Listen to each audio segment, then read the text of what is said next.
Un ensemble de techniques est généralement utilisé pour diagnostiquer la dépression chez les jeunes. Outre les conversations avec l'enfant et ses parents, les professionnels utilisent des tests standardisés avec un schéma d'interprétation clair. L'un de ces outils est l'échelle de M. Kovács.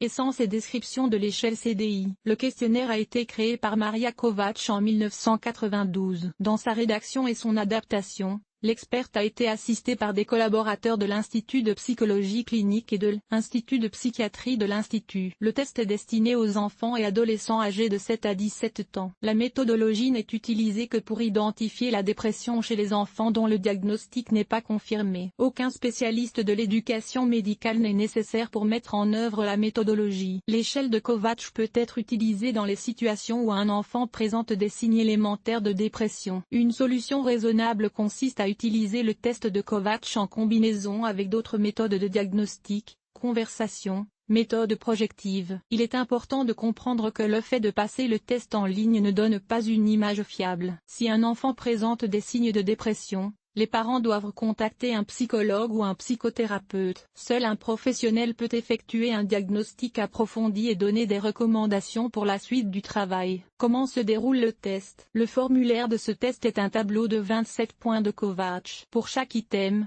3 jugements sont donnés. L'enfant doit en choisir un. Si, pour une raison quelconque, l'enfant ne peut pas lire les énoncés, le spécialiste doit les lire à haute voix. Les instructions de mise en œuvre sont exprimées verbalement par le psychologue. Compte tenu du caractère détaillé et ciblé de la méthodologie, la meilleure option est le travail individuel. Les diagnostics de groupe peuvent fausser les résultats en raison du manque de sécurité des sujets. Tout le matériel du test peut être téléchargé ici, y compris les tableaux de traitement des résultats. Traitement et interprétation des résultats. Pour chaque jugement du test, un nombre est attribué entre 0 et 2. Après avoir rempli les formulaires, le psychologue calcule le nombre total de points et les transfère au table. Le tableau de traduction se trouve sur le lien ci-dessus. Après le transfert des points, le niveau général de dépression est déterminé par le gradient suivant. Dépression, dépression, dépression, dépression, dépression, dépression, dépression et dépression. Ce gradient peut également être consulté en cliquant sur le lien ci-dessus. Pour généraliser,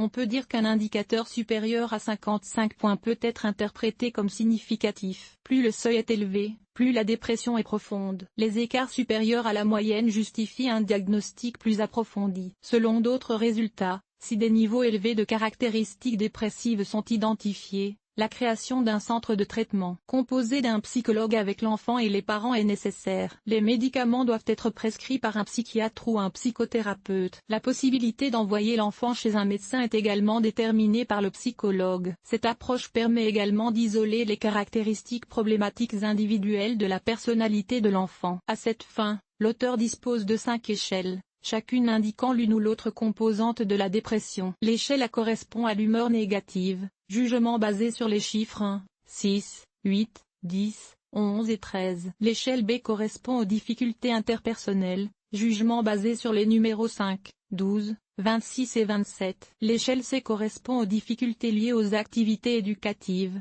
jugement basé sur les chiffres 3, 15, 23 et 24. L'échelle D correspond à l'ingédonie et à la solitude, jugement sous les numéros 4, 16, 17, 18, 19, 20, 21 et 22. L'échelle E est celle de l'estime de soi négative, jugement sous les numéros 2, 7, 9, 14 et 25. Les auteurs du test recommandent d'utiliser l'échelle de dépression générale comme principal outil de diagnostic. Toutefois, des échelles supplémentaires peuvent être utilisées pour examiner plus en détail les traits de personnalité problématiques de l'enfant. Conclusion.